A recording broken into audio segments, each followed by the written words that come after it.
Welcome to the summer tour edition of Biscuits and Jam from Southern Living. I'm Sid Evans, editor-in-chief of Southern Living magazine. My guest today is a Grammy award-winning artist, storyteller, and multi-instrumentalist who has already left a powerful mark on Southern culture, and she is just getting started.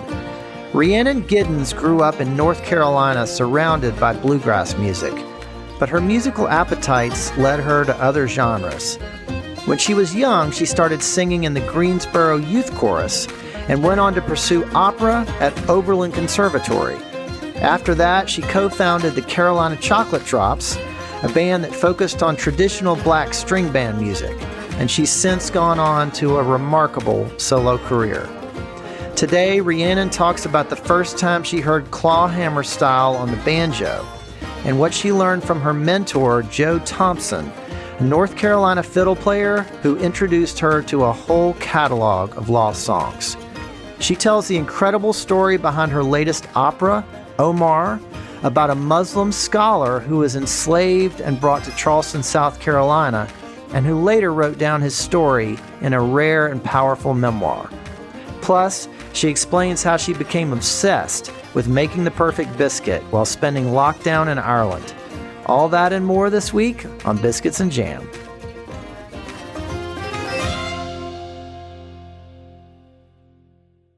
Well, Rhiannon Giddens, welcome to Biscuits and Jam. Thanks for having me. It's as strange as it still is to be on remotely, but to these things. I'll get used to it someday. Someday. Well, where am I reaching you right now? I am in a hotel room in Nashville, actually. Oh, okay. You're on the road. On the road, about to head to Kentucky to do a bluegrass festival. Oh, that sounds good. I wish I were headed that way. It's going to be a little hot, so we'll see how it goes. Well, so Rhiannon, you were born and raised in and around Greensboro, North Carolina. And I've heard you say that you spent a lot of time as a kid in the rural areas outside of town. Tell me a little bit about where you grew up. Well, the first part of my life was with my grandparents, my mom's folks in McLeansville, outside of Greensboro, and there wasn't much around. There's, houses and one grocery store that I remember that was in town. And yeah, it was just, we were out at my grandparents' house, and they had an acre that they farmed, and it was a very, very rural space. It was great though. I mean, because it's a cool way to start, with nothing but trees and figuring out what to do outside. Did you grow up with a big connection to the outdoors as a result of that? I mean, not really. I didn't have a connection other than we had to figure out what to do with our day outside. So we made up games around the big oak tree in my grandmother's front yard, and we're really, really bored. But I think that that's super important. As a child, I do value that time, even though it's not like I go hiking or anything. I don't have a nostalgic connection to the outdoors, but I think it's important to spend time out there. Well, at least you weren't on a phone. Definitely not. No. And the TV was on, but it was on to game shows and stories, and it was not for us. Well, so did y'all have a lot of big family gatherings? I mean, did you have a bunch of family around Greensboro? Yeah, both sides of my family are in the area. So my dad's folks are in Julian. So we would meet up with family kind of in both areas. But then the big family reunions on my mom's sides were all in Mebane. So once a year we would go to Mebane and fish fry or whatever. It'd be a big gathering of all the Morrows. That was the family reunion that I went to. That's my memories of the big family gatherings, was in Mebane. Yeah. Well, let me ask you about your mom. I mean, you've done so much work digging into the past, especially when it comes to music. What can you tell me about your mother's story and how she grew up? My grandmother, my mom's mom, would have been from Mebane. My grandfather was from Florida and came up. And so they lived in Greensboro for a while before they moved back out to the country. So my mom kind of grew up, she went to a Catholic school. She would have had a raising in Greensboro. And yeah, she went to UNCG and met my dad, and then had my sister, and had to drop out of school. After she and my dad split up, she went back to school and she finished her degree. She ended up getting a master's in communications. And she worked in Greensboro as a drug counselor. And also, I remember she used to work at a women's shelter as well. So I kind of grew up with that notion of service. I think about this now. Now I look back and I go, it makes sense that so much of what I do is concerned with being of service to the culture, to the musical education, all that kind of stuff. Because my mom was pretty much squarely in that field as I was growing up. That was her work. Yeah. Well, that makes a lot of sense. It's like a continuation of what she did and what she does now. She's so very aware. She's so intelligent and just so well read. And she was always there's always a running commentary when we were watching movies. She'd be like, well, of course, that's blah, blah, blah, and that's blah, blah, blah because of this and that. And look what they're selling you and all this kind of stuff. And, she's one of the few people walked out of the Lion King. She was so offended. She's just always thinking about what's actually happening. And it was like when I was a kid, I was just like, oh, Mom, Jesus, okay, I get it. But now, of course, her voice is in my head when I watch these things and I hear myself saying it to my children. And look, I'm so grateful for that because I think, media is so dangerous. What we're being sold and what we're being told are, not usually connected to reality. And so I do value very much that she was there, making sure that we knew that perspective. So did you grow up in a family of cooks? I mean, was your mom a cook? Mad respect for my mom. She had the everyday feeding of us and taking care of us while she was working 14 jobs. She was not a big fan of cooking, but she cooked healthy meals like black beans and rice and chili and sloppy joes and stuff. She did cook as much as she needed to, but my fond memories of cooking are more probably with my grandparents. So when we'd have family gatherings, like the mac and cheese, the yeast rolls, my grandma made these amazing yeast rolls that I wish I could make today, and I'm going to recreate them one day because I can remember them so well. But sweet potato pie, these kind of pieces of family gatherings I have a really strong memory of. And you're talking about your mother's mother there? Yeah, definitely that side. I have food memories from both sides. My other grandmother would also bake and cook, and I have good memories of her. But in terms of the real solid Southern cuisine, I have more memories from my mom's side, like fried fish and okra and stuff like that, that would have been made around any time people gathered, especially that custard mac and cheese. Oh, that sounds pretty good. Oh, so good. Oh my God. Trying to recreate that too. So I've seen you post some things about baking, and it seems like you're a pretty avid cook yourself. Is that fair to say? I'm a baker. I'm not a cook. I cook because I have to. Again, I'm in the situation of having to cook for my kids, and trying to make healthy meals for them. But baking is what makes me happy. And over the lockdown, I was in Ireland, and there's just no biscuits in Ireland. I mean, there are biscuits, but they're cookies. They're not the biscuits that we think of as biscuits. And they do scones, and they're different. And I post biscuits all the time, and people say, "Oh, that looks like a good scone." I'm like, "It's not a scone." Or I post a scone, and somebody says, "It looks like a good biscuit." I'm like, "That's not a biscuit." They're very different. And what I fell into in the lockdown was trying to figure out why they're different, how they're made. So I had to learn how to make both of them. And I got really into trying to make a really good biscuit. I became obsessed pretty quickly.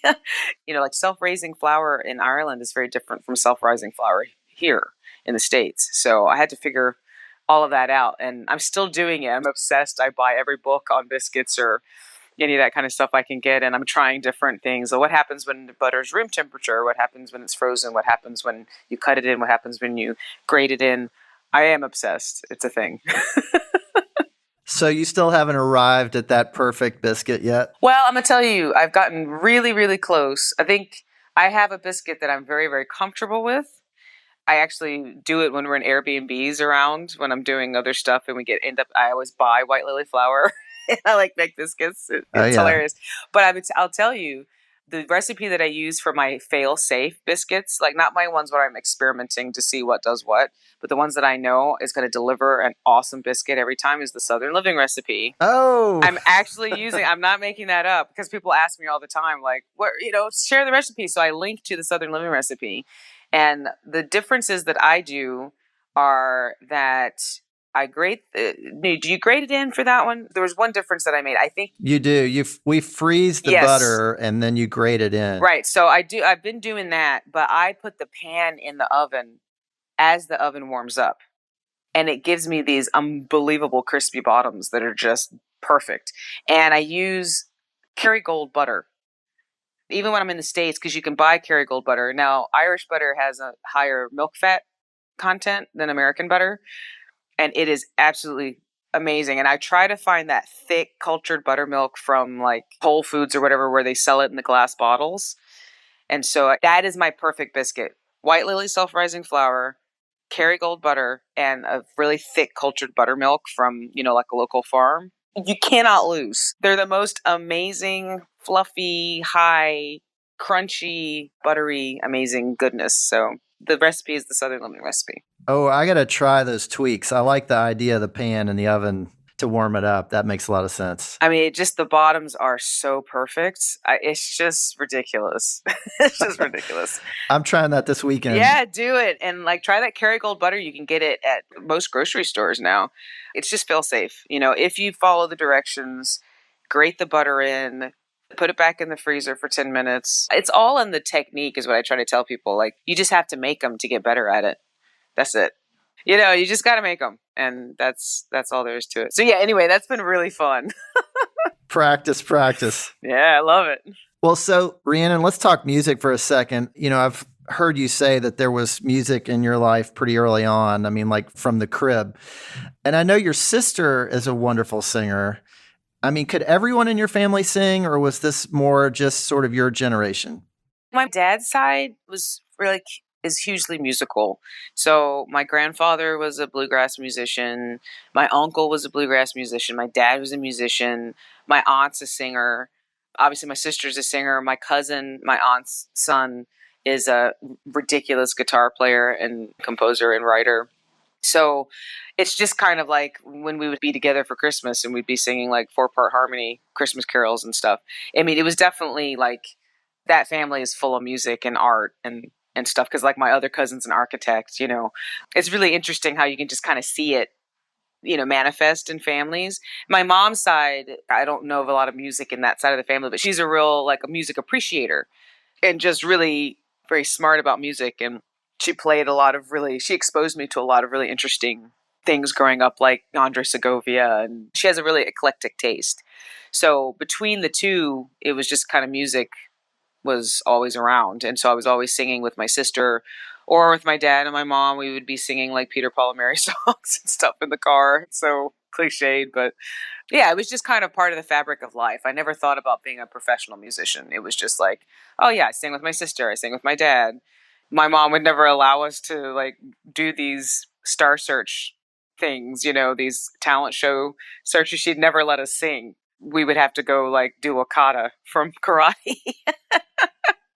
It was hilarious. I don't know why we would like wait in line and then we would go up there and do our kata and they would be like, thanks, but no thanks. Then we'd go home again. But she never let us do our Whitney Houston songs or whatever. I think she was just a little bit nervous about, and she was right to be, I think, a little nervous about, what does it mean for a kid to get up and perform for something like that? It's just, my parents were very much like not into that.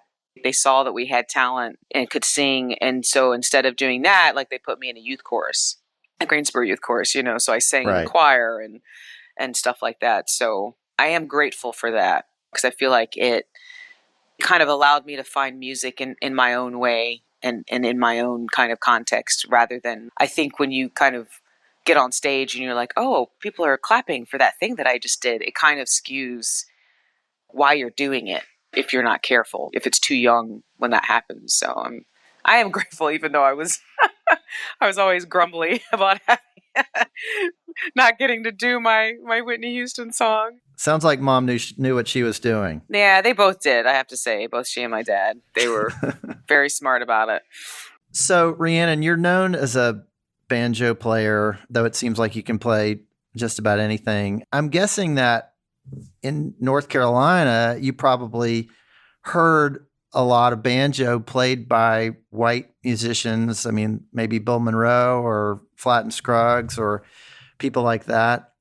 When did you first realize the banjo was a traditional African instrument? Yeah, I mean, I would have definitely heard it as a bluegrass instrument, sure. I never even heard the old-timey clawhammer style until I was in my 20s, and I'd come back home from Ohio, which is where I went to school for opera. And I came back home and I started contra dancing in the area in Greensboro.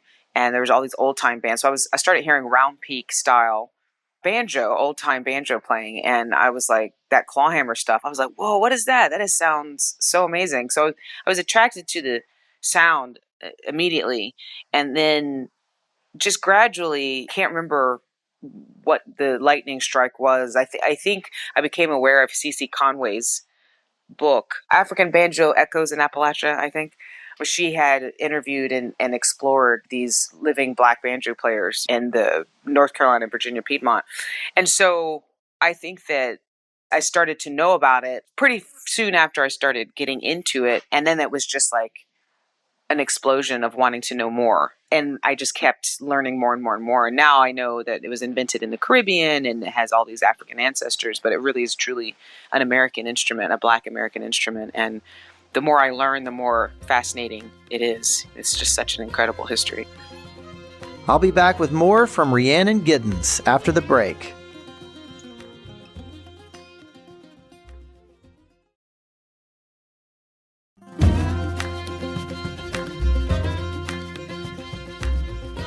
Welcome back to Biscuits and Jam from Southern Living.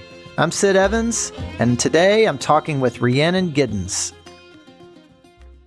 So you had a mentor named Joe Thompson, and I don't know if that's the right word to describe him, but when did you first meet him, and what did that relationship mean to you in your development as a musician? I first met him pretty soon in my sort of journey. I met him in 2005, I think. 2004, 2005, somewhere around there. And yeah, I mean, he was a mentor, he was a teacher. Me and the other original Carolina Chocolate Drops, Dom Flemons and Justin Robinson, we started going down and kind of learning his music. And so it was a real apprenticeship, really, in the way that kind of almost never happens anymore, where you just sit with somebody and you play music with them and you kind of absorb their just musicality and their rhythm and their pieces of them. It's so different than playing with a recording. All three of us were kind of at the beginnings of our journeys with old time music when we started to play with Joe. So it really changed foundationally how we look at the music. It's not like we'd been playing for 10 years and then we sat and learned some of his tunes. It was like we literally became old time musicians by playing with him. And that's really significant, I think. I'm grateful for that because he was, a living link to a almost completely vanished tradition that is really important in American music, the black string band tradition. I mean, it was just everywhere for many, many, many years, many, many, many decades, and is foundational in the shaping of American music, but it's something that's almost completely forgotten today. And he was like a living link to that. I mean, it's just incredible. The older I get, the more I realize how lucky we were to have Joe. I mean, he was 86 when we started playing with him, and he was delighted to see it being passed on within the black community.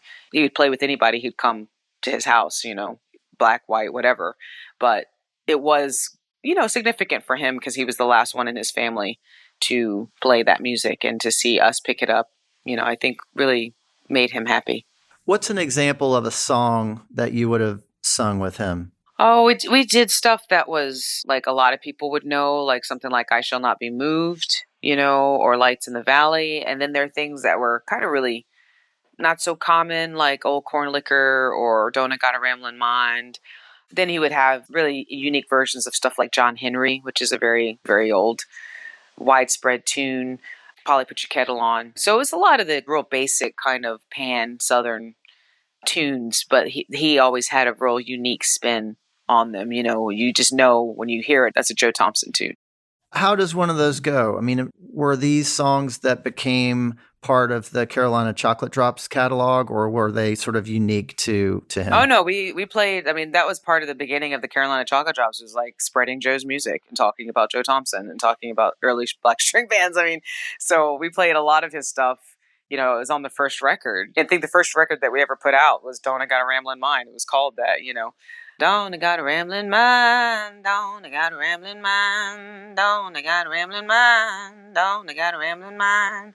And, you kind of think that's a woman, Donna, but, it's his dog. Because then you get to the second verse, and it's Donna done jumped the fence, gone on down the line, That's the kind of stuff that's just so great, You're like, tell us about Donna. Well, Donna was my coon dog. You're like, oh my God. Oh, that is so great. I mean, so was this music that really came out of just North Carolina? Was it unique to that part of North Carolina? Or are there examples of this Black string band music kind of all around the South? Well, the thing is that Black string band music in general, like the banjo is an African-American instrument, right? It was invented in the 1600s. And it only makes that transition to white culture in the 1800s. So it is looked at as some sort of kind of foreign object for a long time. When you read people writing about the banjo, like white people, like Europeans writing about the banjo. But then in the 1800s, you start seeing a transition and a transfer. So it's happening in countless areas where blacks and whites are living, in the same area. It's happening in the mountains because up until the Great Migration, like up to 1 in 4 people in the mountains were black, particularly like in spaces in Kentucky and West Virginia. And you had string band music up in New England. You had it all over what was then the United States. It was kind of the backbone of the entertainment. What was there to do? Dancing. You need a string band. And a lot of times these people were enslaved. Black people were seen as being naturally musical for various racist reasons. And so there's this kind of thing that's happening. And the banjo is sort of making that transfer in the 1800s. And it becomes a minstrel instrument. It becomes like a stage instrument and a commercial instrument. And so it's all of this stuff is happening all at once. But meanwhile, there's always these string bands happening. And then you start seeing white string bands and there's mixed string bands.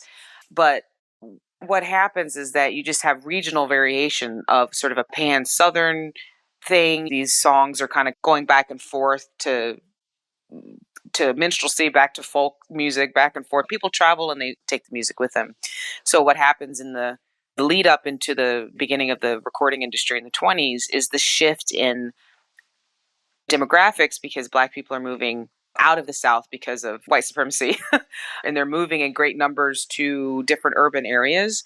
And so the tastes are changing, but then also there's this idea of, creating a white mythical narrative of this sort of unblemished white Appalachia that is the heart of, American culture, which is not true, right? They weren't that isolated. There was mixture. There was all these different cultures that were there that go into it. And so when people start recording stuff, they start recording white people doing string band music and Black people doing blues and kind of create this artificial division where there was still like a lot of crossover and mixing that was going on really in reality, but you start just recording this and what's recorded is remembered.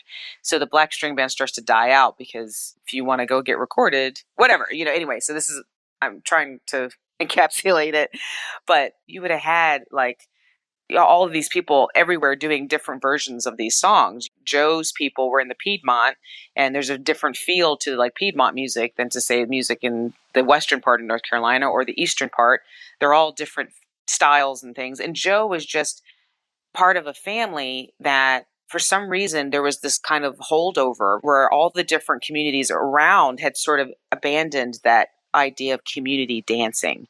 Community dances, white square dances, Black square dances, and there's one community dance band that plays the music for everybody, and that was the Thompson family band.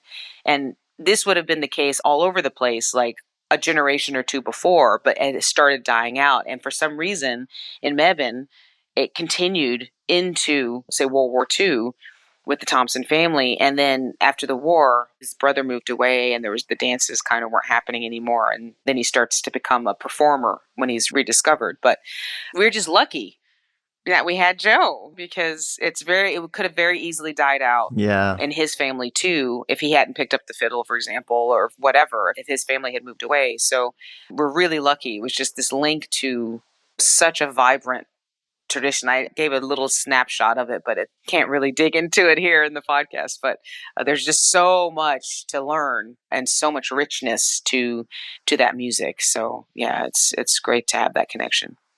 What a story. Well, Rhiannon, I want to switch to opera for a second. I was very fortunate to see the premiere of Omar, Oh, the cool. opera that you wrote, when it premiered in Charleston. And the story is about a Muslim scholar from Senegal, or what's now Senegal, who was captured and enslaved and brought to the city of Charleston. And he ended up escaping to another plantation in North Carolina. And then he wrote a book about his journey and his faith, which makes it an incredibly unique document. When did you first become aware of this story? It was at Spoleto, actually. I was performing there with my band, and Nigel and Nicole, who are head of, the artistic programming there, asked me, have you ever heard of Omar ibn Said? And I was like, who? They hipped me to it, and I looked him up. And then when the opportunity came, I think Nicole sent me this email and was just like, what do you think about writing an opera about Omar? And I was like, let's do it. I didn't know what I was doing. I didn't know what I was getting into, but it's such an important story. I mean, it's the only document that we have of an enslaved man writing his story in Arabic.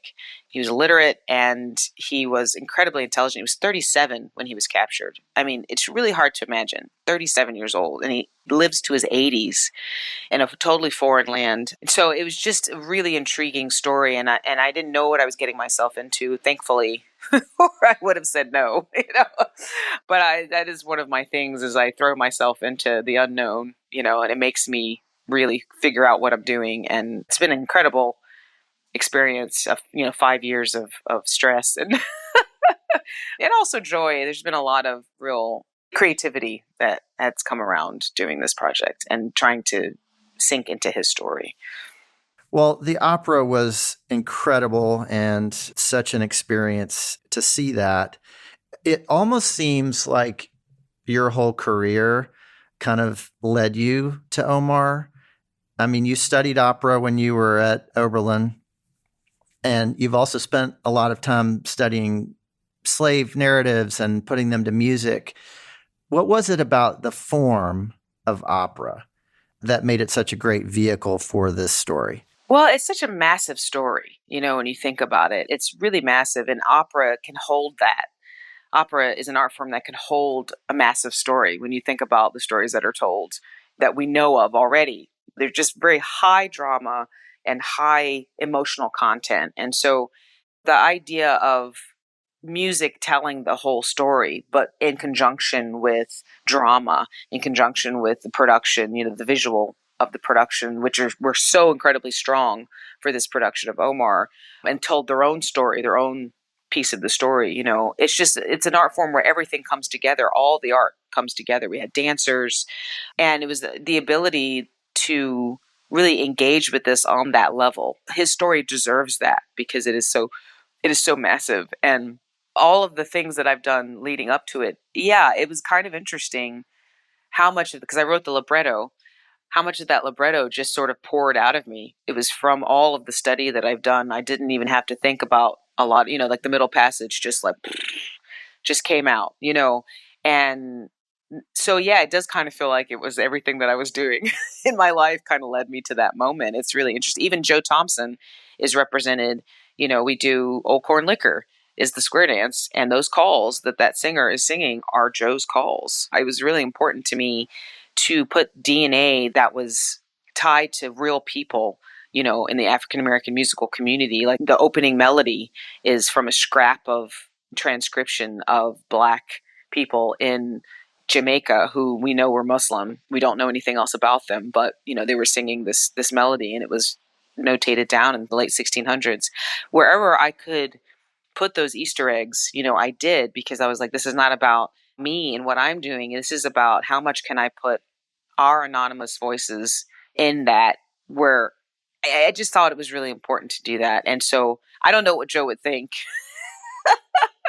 if he was able to see this, if he was still alive. He would probably be a little nonplussed, but I'd like to think that he would be tickled by hearing an orchestra play Old Corn Liquor, and to see these people doing the dance. I mean, I thought the chorus, I actually worked with them to do the dance. We had a lesson, called to dance. I taught them how to had a square dance, and they just looked so real and so good. And I wanted to make sure that these different aspects of Black culture that people don't know were a part of our culture, were represented in his story, as we think about how Omar was coming into this world that he had never seen before. What part of that world I wanted to make sure was that.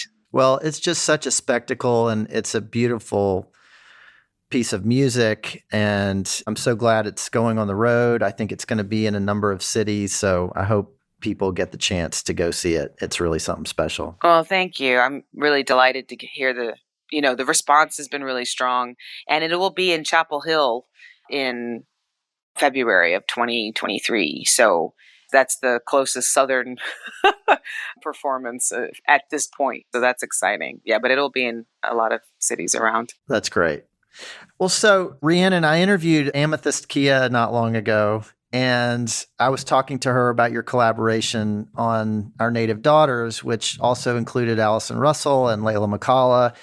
And I'm just wondering if you can take me back to the first time that group sang together and how that happened. I was in charge of this project for the Smithsonian Folkways label and had this idea of investigating and excavating this music around the time of slavery, and brought in those ladies who I knew, each one of them obviously in different ways. And we just got together to make the record. And it was just so incredible and amazing that this idea of becoming a band, to tour it and stuff just kind of came out of making the record. It was not my intention. It was just so strong, and we all play instruments, and it was just like, why not? Why can't we do this? And it was just really magic. There's no getting around how magical it was to play together. And that project, I think, was a really important project just on its own, but to see, I think it also kind of lifted people in a timing that was just really perfect for their careers. I think it opened the doors, especially for Amethyst and Allison. I think it made a lot of people aware of them in a way that really set up things for them to, they just took off, it's incredible. I'm so pleased. It's not like it's Native Daughters is the reason that they're taking off, but it was a great kind of preparation pad, I think. And they're doing so amazing. Well, I hope y'all will get back together and maybe do some more touring, because it's a really special thing when that group comes together. It is. And I know that when people have had a moment to do their second records and cement their solo careers, I know that we'll all come back together. We do have a performance at Carnegie Hall in Stern Auditorium in November of this year, and that's really exciting. So we're really going to gear up and blow that out. It's going to be awesome. We're going to blow out Carnegie Hall. I have no doubt. Well, so you won a Grammy last year for your album, They're Calling Me Home, and there's a wonderful song on that album called Waterbound, where you keep coming back to North Carolina. What's the story behind that song? It's an old song. It's an old song from the 20s, and it's about a flood. And I've known it for a long time, and it just reflected how I was feeling. I was locked down in Ireland, surrounded by water, couldn't go back to my birth home. And it was so funny because I sent it to the head of my label, David Byther, and he was like, "Did you write this?" And I was like, "No, it's just so appropriate." It was just perfect for that moment of I just want to be home. I just want to be home, and I can't be home right now. And we did that with it was me and of course Francesco, my partner, but we found this really amazing groove with this Congolese guitarist who lives in Ireland, who was also locked down in Ireland too. He couldn't go home to where he was from either. And so there's three of us expats in this farmhouse in the wilds of Ireland, performing the song about being homesick. It was very meta. Rivers up and I can't get across. Rivers up and I can't get across. Rivers up and I can't get across before the water rises. Water bound and I can't get home. Water bound and I can't get home. Water bound and I can't get home down in North Carolina. Well, it's a great song, and I love the North Carolina reference. You could feel the, kind of, I don't know, longing for home in that song. Yeah, it was very real. Well, so when you're not writing operas or producing albums, you're also working on children's books. And you've got some projects in the works. And I just wanted to know, what has that creative outlet done for you that you can't really find in producing music? Well, that was kind of a pandemic pivot. It was like we were at home and I had I had made a video with Yo-Yo Ma of this song that I wrote for Juneteenth called Build a House. And somebody on Twitter was like, that should be a kid's book. And I was like, that's a really interesting idea. I've always wanted to write kids' books, And so I got a contract with Candlewick Press, who is an amazing children's book publisher. That's all they do is kids' books. And the editor, Karen Lotz, she's just amazing. So they really saw the potential in Build a House as lyrics, turning it into a book. And so the first 2 books of that contract are actually 2 songs, Build a House, and then another one that I wrote that'll be coming out in a couple of years. But the thing about this book is, because it's coming out this October, I have a copy in my hands finally, and it's just really beautiful. The illustrator's Monica Mackay. And it was just one of those things where it's a way to connect to another artist in a really amazing way. So she read the words, and I guess she did her research on me because the book is full of banjos and fiddles. It's amazing.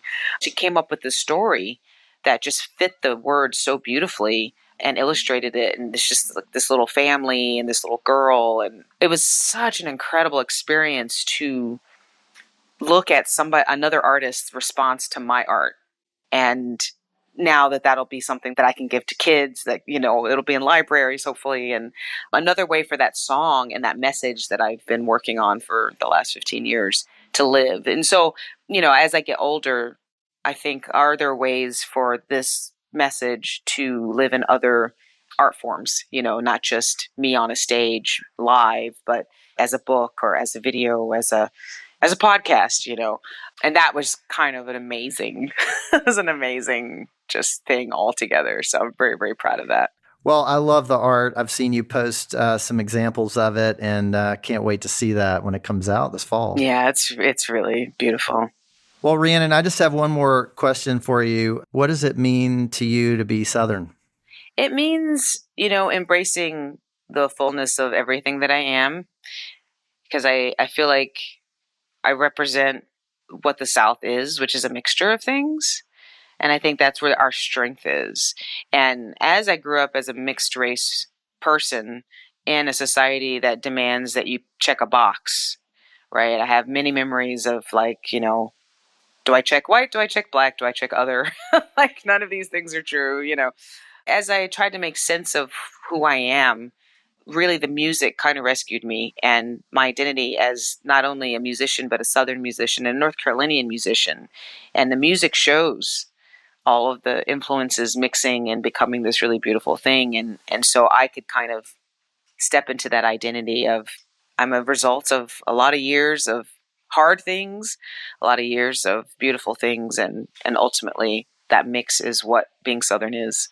Well, Rhiannon Giddens, thank you so much for being on Biscuits and Jam. Thank you for having me. And now I really want to go make some biscuits. Yeah, keep working on those, okay? I will. No worries there. Let me know how it goes with your pan in the oven. I'm going to try it this weekend. Thanks for listening to my conversation with Rhiannon Giddens. You can check out her latest album, They're Calling Me Home, wherever you get music. Make sure to visit rhiannongiddens.com for tour dates, social media, and more. Southern Living is based in Birmingham, Alabama. Be sure to follow Biscuits and Jam on Apple Podcasts, Spotify, or wherever you listen. And we'd love your feedback. If you could rate this podcast and leave us a review, we'd really appreciate it. You can also find us online at southernliving.com/biscuitsandjam. Make sure to come back here next week for my conversation with country star Walker Hayes.